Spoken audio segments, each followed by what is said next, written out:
இன்றே டவுன்லோட் செய்து உங்கள் ஃபேவரட் ஷோக்களை என்ஜாய் பண்ணுங்க. முருகன் சார்பா வாதாட நீங்க தான் ஆஜராயிருக்கீங்களா? ஆமா யுவர் ஆனர். எங்க அண்ணனுக்கு வாய் பேச வராது, காது கேட்காது. அவர் என்ன பேசுறாருன்னு எனக்கு மட்டும்தான் புரியும். அதனால அவர் சார்பா நான் வாதாடுறேன். அதுக்காக தான் பெட்டிஷன் நான் ஆல்ரெடி அப்ளை பண்ணிருக்கேன். நியாயமான கோரிக்கை. Permission granted. Thank you. Objection your honour.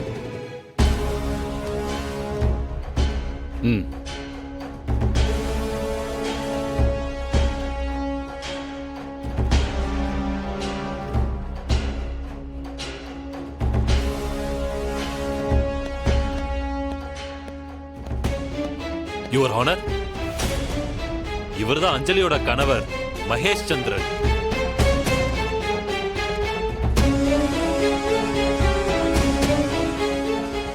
அவர் சார்பா நான் ஆஜராயிருக்கேன். அதுக்கான பெட்டிஷன்.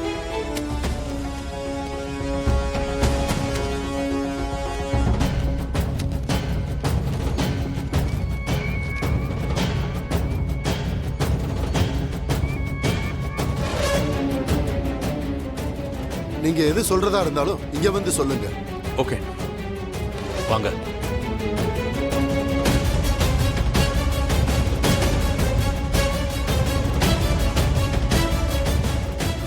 அஞ்சலிக்கும் எனக்கும் ஏற்கனவே ஃபேமிலி கோர்ட்ல டைவர்ஸ் கேஸ் நடந்துகிட்டு இருக்கு. ரெண்டு பேரும் விவாகரத்து பண்ணிட்டீங்களா? இல்ல யுவர் ஆனர், நான் முடியாதுன்னு மறுத்துக்கிட்டு இருக்கேன். அவங்களுக்கு என் மேல ஒரு சின்ன கோபம் தான், அது சீக்கிரமா சரியாயிடும். நீங்க எதுக்காக இதுல தலையிடுறீங்க?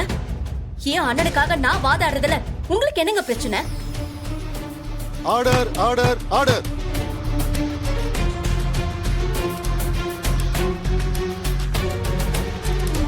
கோர்ட்டுக்குள்ள இப்படி எல்லாம் சண்டை போட்டுக்க கூடாது. சாரி யுவர் ஆனர், எங்க அண்ணன் பாவம். அவருக்காக நான் பேசாம வேற யார் பேசுவாங்க? இல்ல இவர் எதுக்கு தடுக்கிறாரு? யுவர் ஆனர், என் மனைவி கர்ப்பமா இருக்காங்க. ஏற்கனவே அந்த டைவர்ஸ் கேஸ்னால நிறைய பிரஷர்ல இருக்காங்க. இப்போ இந்த கேஸையும் எடுத்து வாதாடினாங்கன்னா அது அவங்க ஹெல்த்தை பாதிக்கும். என் அஞ்சலி வயித்துல வளர்ற என் குழந்தையையும் பாதிக்கும். அதனாலதான் நான் வேண்டான்னு சொல்றேன். எனக்கு என்னோட குழந்தை, என்னோட வைஃப், இவங்க ரெண்டு பேரோட ஆரோக்கியம் முக்கியம். என்னோட ஹெல்த் பத்தி எனக்கு தெரியும். என்னால மேனேஜ் பண்ணிக்க முடியும். இது என் அண்ணனோட கேஸ். கண்டிப்பா நான் வாதாடுவேன். இவருடைய மனுவை நீங்க ரிஜெக்ட் பண்ணுங்க யுவர் ஆனர்.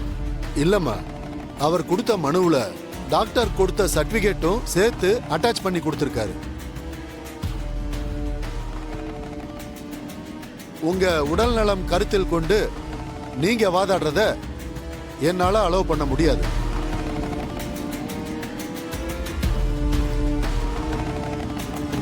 நீங்க வேற லாயரை வச்சு இந்த கேஸை வாதாடுங்க.